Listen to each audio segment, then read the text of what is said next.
Good morning to all. సమస్తమైన మహిమ ఘనత ప్రభావములు దేవునికి చెల్లును గాక.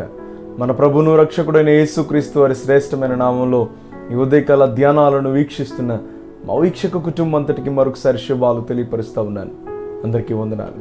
ప్రియులారా, ప్రతిదినము దేవుని మాట చేత బలపరచబడి ఈ లోకంలో సాగి వెళ్ళడం అది ఎంతైనా ఆశీర్వాదకరం. ఈ దినం కూడా ప్రభు ప్రత్యేకంగా మనందరితో మాట్లాడడానికి ప్రభు సిద్ధంగా ఉన్నారు. మీరు సిద్ధంగా ఉన్నారా?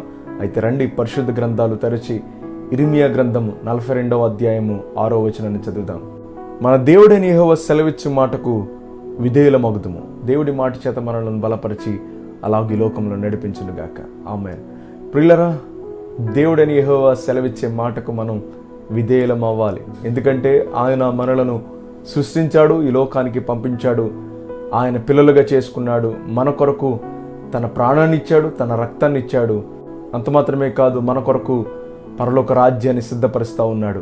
ఈ సృష్టి యావత్తును ప్రభు సృష్టించి మనలను కూడా తన యొక్క రూపంలో ఆయన చేసి ఈ సృష్టిని అంతటిని అనుభవించమని ప్రభు మనకిచ్చి వెళ్ళిన దేవుని మాటకు లోబడవలసినటువంటి అవసరత ఎంతైనా ఉంది. ప్రియులరా, మనము ఆయన ఇచ్చిన మాటకు లేదా ఆయన వాక్యానికి మనం విధేయులం అవ్వాలి.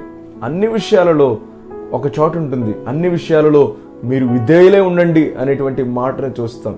విధేయులు అవ్వడం అది ఎంతైనా ఆశీర్వాదం.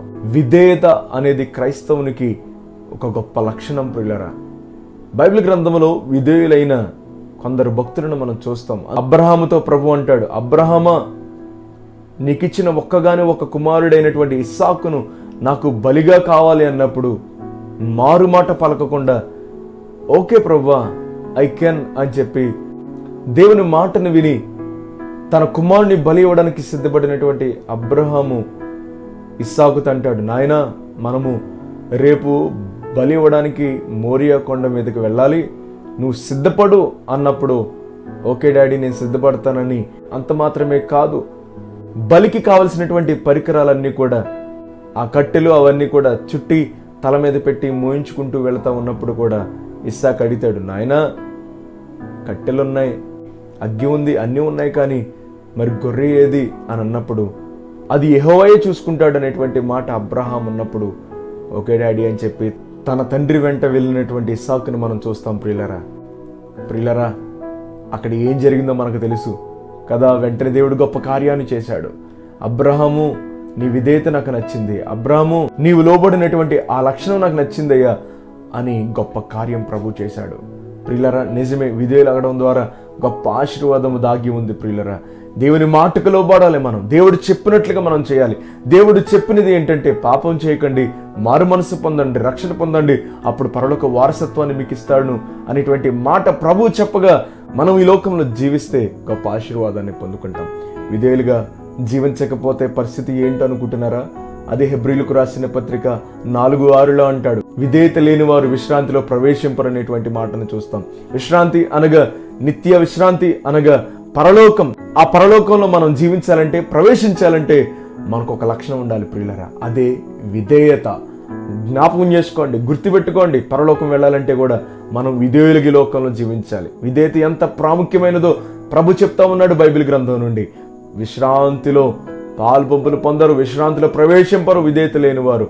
గనుక ఈ మాట గుర్తుపెట్టుకుని ఇక నుండి ఈ లోకములో మనం జీవిస్తున్న స్థలాలలో, మనం ఉంటున్న ఇంటిలో, మనం ఉంటున్నటువంటి సంఘములో, మనం ఉంటున్నటువంటి ఆ పరిసరాల్లో, పరిస్థితులలో మనం లోబడి విధేయులుగా జీవించడం అది ఎంతైనా అవసరం. ప్రియులరా, అంత మాత్రమే కాదు, విధేయులుగా జీవిస్తే మనం ఈ లోకంలో ఏం పొందుకుంటామంటే, పేతురు రాసిన మొదటి పత్రిక 1వ అధ్యాయం 2వ వచనం అంటాడు, కృపా సమాధానము విస్తరిల్లును అనేటువంటి మాటను చూస్తాం. ప్రియులరా, విధేయులుగా జీవిస్తే కృప సమాధానం మనకి విస్తారంగా మనతో ఉంటుంది.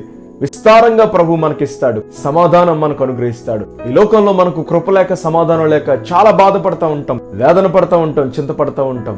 దేవుని కృప మీకు కావాలంటే, ప్రియులరా, దేవుని సమాధానము మీకు కావాలి అనుకుంటే ఈ లోకములో విధేయులుగా జీవించడం అది ఎంతైనా అవసరం. ప్రియులరా, గనుక ఆలోచించేయండి, జ్ఞాపకం ఉంచుకోండి, గుర్తించుకోండి. ఏముందండి, విధేయులవుదాం, లోబడదాం. దేవుని మాటకు, ప్రాముఖ్యంగా దేవుని వాక్యానికి, దేవుడిచ్చినటువంటి ఆజ్ఞకు లోబడి జీవిస్తే పరలోకములో చోటుని సంపాదించుకుంటాం. పరలోక ప్రవేశాన్ని మనము సంపాదించుకుంటాం గనుక పరలోకపు వారసత్వాన్ని పొందుకుని దేవుడి ఈ లోకంలో కృపా సమాధానము మనకు అనుగ్రహించి ఆ భాగ్యాన్ని ప్రభు మనందరికీ మన కుటుంబాలకును ప్రభు దయచేయను గాక. ఆమేన్. ప్రార్థన చేద్దాం. పరిశుద్ధుడైన మా దేవాని నామానికి వందనాలు. ఈ దినం చక్కని మాట చేత మీరు మమ్మల్ని బలపరిచారు ప్రభువా. యెహోవా సెలవిచ్చు మాటకు విధేయులై ఉండండి అనేటువంటి మాట చేత మమ్మల్ని బలపరిచారు. అవునయ్య, నీ మాటకు విధేయులై ఉండాలి ప్రభువా. అయ్యా, విధేయులుగా లేకపోతే పరలోకపు ప్రవేశాన్ని మేము పొందుకోలేము అయ్యా. అంత మాత్రమే కాదు, విధేయులుగా జీవిస్తే కృపా సమాధానము మాకు విస్తారంగా ఉంటుందనేటువంటి మాట కూడా మాకు తెలియపరిచారు ప్రభు. అందుని బట్టి స్తోత్రాలు.